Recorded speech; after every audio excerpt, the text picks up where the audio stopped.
దేశంలోనే అత్యున్నతమైన రాజ్యాంగంలో ప్రోటం స్పీకర్ అనే ప్రస్తావన లేదు. ప్రోటం స్పీకర్ అనే భావాన్ని ఫ్రెంచ్ రాజ్యాంగం నుంచి తీసుకున్నారు. తాత్కాలిక సభాధ్యక్షులు అనే పదం మాత్రం రాజ్యాంగంలో ఉంది. ప్రోటం అనగా టెంపరరీ అని అర్థము. ప్రోటం స్పీకర్ అనే పదాన్ని మినిస్ట్రీ ఆఫ్ పార్లమెంటరీ అఫైర్స్ వారి the working of the handbook with respect to the ministry of parliamentary affairs అనే హ్యాండ్బుక్లో ఉంది. బ్రిటన్లో ఫాదర్ ఆఫ్ హౌస్ నుండి కూడా ప్రోటాన్ స్పీకర్ అనే పదం వచ్చిందని చెప్తారు. బ్రిటన్లో లాంగ్ స్టాండింగ్ మెంబర్కి ఫాదర్ ఆఫ్ టైటిల్ ఇచ్చి కొత్త స్పీకర్ ఎలెక్ట్ అయ్యే వరకు కూడా వారిని పదవిలో ఉంచుతారు. రాజ్యాంగంలోని ఆర్టికల్ క్లాజ్ 1 ప్రకారం కొత్త స్పీకర్ ఎన్నికయ్యే వరకు తాత్కాలిక సభాధ్యక్షులు లేదా ప్రోటం స్పీకర్ను రాష్ట్రపతి నియమిస్తారు. లోక్సభలోని సీనియర్ మోస్ట్ సభ్యులను ప్రోటం స్పీకర్గా ఎంపిక చేస్తారు. ప్రోటం స్పీకరు సభ్యుల యొక్క ప్రమాణ స్వీకారాన్ని మరియు కొత్త స్పీకర్ ఎన్నికను ప్రిసైడ్ చేస్తారు.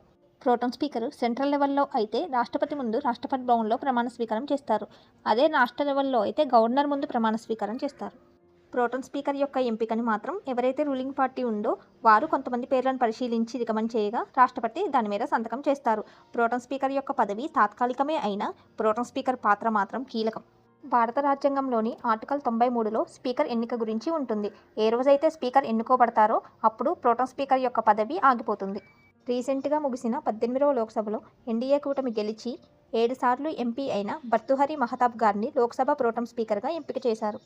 మహతాబ్ గారు లోక్సభ ఎన్నికలకు ముందే జనతాదళ్ పార్టీని వదిలి కటక్ నుంచి బీజేపీ టికెట్పై గెలుపొందారు. కాంగ్రెస్ పార్టీ 8 సార్లు ఎంపీ అయిన కె సురేష్ గారిని ప్రోటం స్పీకర్గా ఎంపిక చేయలేదని విమర్శించారు. 17వ లోక్సభ ప్రోటం స్పీకర్గా వీరేంద్ర కుమార్ గారు వ్యవహరించారు.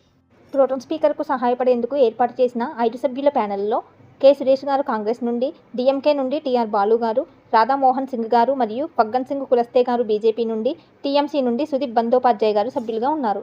లోక్సభ కొత్త స్పీకర్ ఎంపిక విషయంలో అధికార విపక్షాల మధ్య ఏకాభిప్రాయం రాకపోవడం వల్ల చరిత్రలోనే తొలిసారి స్పీకర్ పదవి కోసం ఎన్నిక జరిగింది.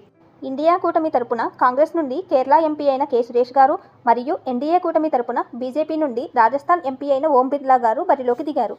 ఫైనల్లీ జూన్ 26, 2024న లోక్సభ స్పీకర్గా శ్రీ ఓం బిర్లా గారు వాయిస్ ఓటు ద్వారా ఎన్నికయ్యారు. తెలంగాణ ప్రోటం స్పీకర్ అక్బరుద్దీన్ ఓవైసీ గారు మరియు స్పీకర్ శ్రీ గడ్డం ప్రసాద్ కుమార్ గారు. ఏపీ అసెంబ్లీ ప్రోటం స్పీకర్గా గోరెంట్ల బుచ్చయ్య చౌదరి గారు మరియు స్పీకర్గా చింతకాయల అయ్యన్న పాత్రుల గారు ఏకగ్రీవంగా ఎన్నికయ్యారు.